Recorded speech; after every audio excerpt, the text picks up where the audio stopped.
सुनु मिथिला के बात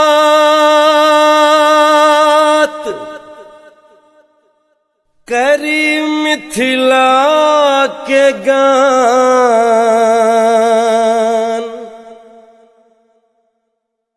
सुनु मिथिला के बात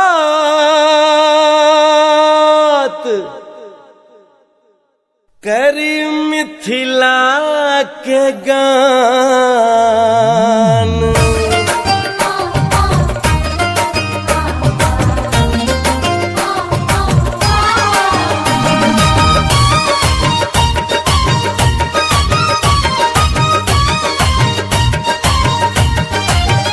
सुनु मिथिला के बात करी मिथिला के गान।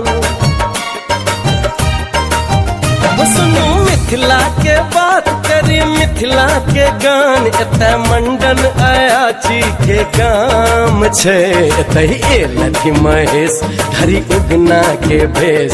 अपन मिथिला के गाथा महान छे, एतय एलथि महेश धरी उगना के भेष। अपन मिथिला के गाथा महान छे।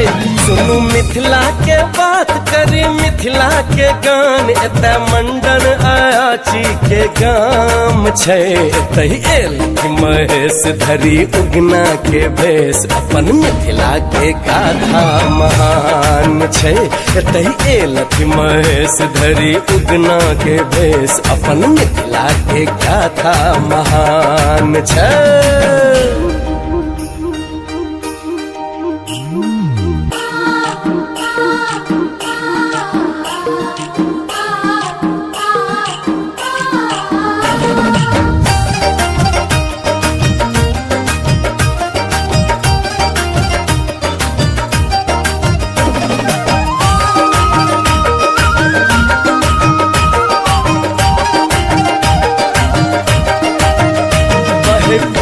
संग पछिया की झुम झुम के चले अंगना दुआरिया के झुम झुम के।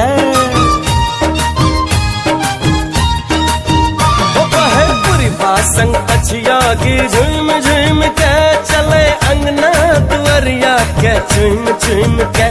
देखू मिथिला नगरिया के घुम घुम के। तही उपजे मखान के हन लुहरे छे धान। देखू गिरहत रे होठवा में पान छे, तही उपजे मखान के हन लुहरे छे धान। देखू गिरहत के होठवा में पान छे।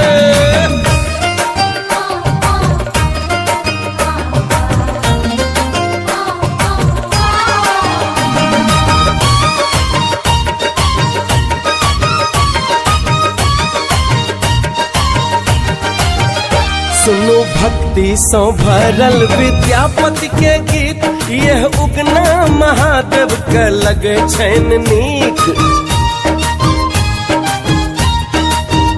सुनो भक्ति सौ भरल विद्यापति के गीत। यह उगना महादेव के लगे छैन नीक। लगे मिथिला अपन ई कैलाशक प्रतीक छियै। बिस्फी ई गाम कुछु उगना के नाम। देखू उगनहिले पीसल ई भांग छै, छियै बिस्फी ई गाम कुछु उगना के नाम। देखू उगनहिले पीसल ई भांग छै।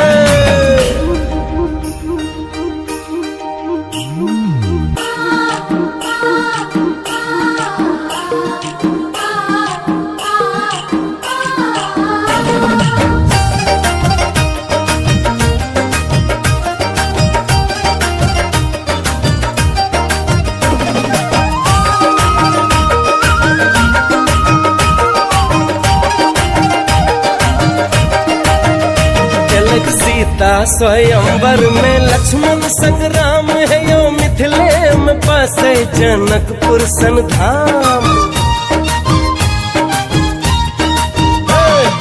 सीता स्वयंवर में लक्ष्मण संग्राम है। यो मिथिले में बसे जनकपुर सन धाम, लिया जनकक सीने ही वैदेही के नाम। जनिक पावन छै त्याग छियै मिथिला के भाग, जिनक पावन में लक्ष्मण संग्राम छै। जनिक पावन छै त्याग छियै मिथिला के भाग, जिनक पावन में लक्ष्मण संग्राम छै। सुनू मिथिला के बात करी मिथिला के गान, एतय मंडन अयाची के गाम छै। एतय एलखि महेश धरी उगना के भेष, अपन मिथिला के गाथा महान छै।